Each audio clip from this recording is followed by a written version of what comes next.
Three-part series, Part 2, The Dyslexic Doctor. He scored a 1 on the MCAT. Now he's one of America's top cardiologists. Imagine knowing the material, really knowing it, and watching the test score come back like you'd never studied at all. That was Dr. John Rhodes's reality for years, and figuring out why and what to do about it took until he was almost 30 years old. Rhodes came from a family of high achievers in medicine. His father and grandfather were doctors, and his mother was a nurse. His brother and sister shone academically. He was surrounded by people for whom reading came naturally, which made his own experience feel like a personal failure rather than a neurological difference. Teachers and other kids got to him. The feeling of not measuring up took root early. He was placed in special education classes in elementary school, and still he wanted to be a doctor.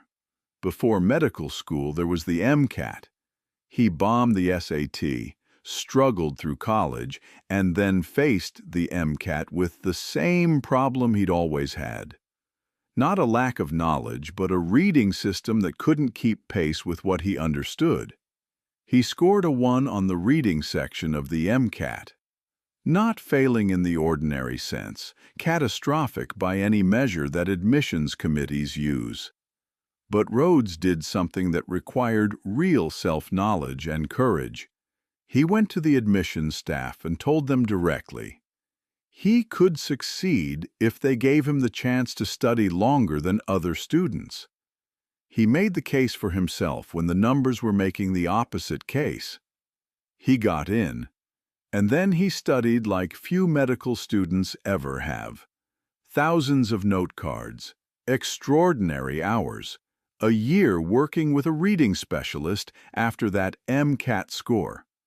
He compensated through sheer volume of preparation, pouring in what others could absorb more efficiently through text.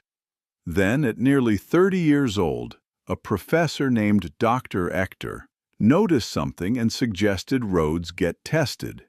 The diagnosis came back: dyslexia, along with other processing differences. The psychologist who tested him told him he scored in the top percentile for visual spatial resolution, and advised him not to focus on what he struggled with, but on what he was genuinely exceptional at. With his diagnosis came something he'd never had before: accommodation, specifically extra time on the USMLE licensing exam. He went back and finished in the top percentile nationally. The same person, the same knowledge, a test environment that finally measured what he actually knew instead of how fast he could decode text. "It's not that I can't read, it's that I read slowly," he has said, "but I'm willing to do it, and there's nothing I can't read. It just takes me forever to do it." Today, Rhodes is a respected invasive cardiologist, operations director of the Congenital Heart Disease Program at MUSC Children's Health, a full professor in the MUSC College of Medicine, and a published researcher who has led international studies. He devotes a full day every week to reading and studying. He listens to books on tape to absorb information faster. He draws sketches for his patients and their families to explain heart conditions visually, understanding that people receive information differently. He gave a TEDx talk about his journey in 2022, and on stage in front of a live audience, recalling the words of teachers who told him medicine wasn't for him, he stopped mid-sentence. His breath caught. He swallowed back a tear. Then he continued. Because he knew the ending, he is a doctor, and not just a doctor. Rhodes' story gives anyone navigating a similar path 3 things worth holding on to. First, the barrier and the ability are not the same thing. His knowledge was never the problem. His processing speed was. Once those 2 things were separated, his performance reflected what he actually knew. Second, advocating for yourself is a strategy, not a weakness. He told admissions what he needed. He named his condition when he had a diagnosis. He requested what was required. None of that was asking for a shortcut. It was asking for the floor to be level. Third, find where your brain works best. Rhodes and his professor identified that visual spatial reasoning was his strength, and that cardiology, a field built heavily on imaging, was the right fit. The same logic that helped Benacerraf find radiology helped Rhodes find his specialty.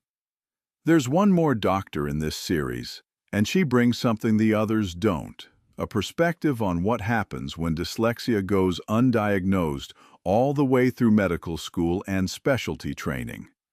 Dr. Tamison Knight didn't find out she was dyslexic until she was already a working consultant. And what she says about that gap, what it cost her, and what changed when it closed, is something every medical educator and student needs to hear. That's in part 3. Before you go, if any part of this story hit close to home, I want you to sit with that for a second.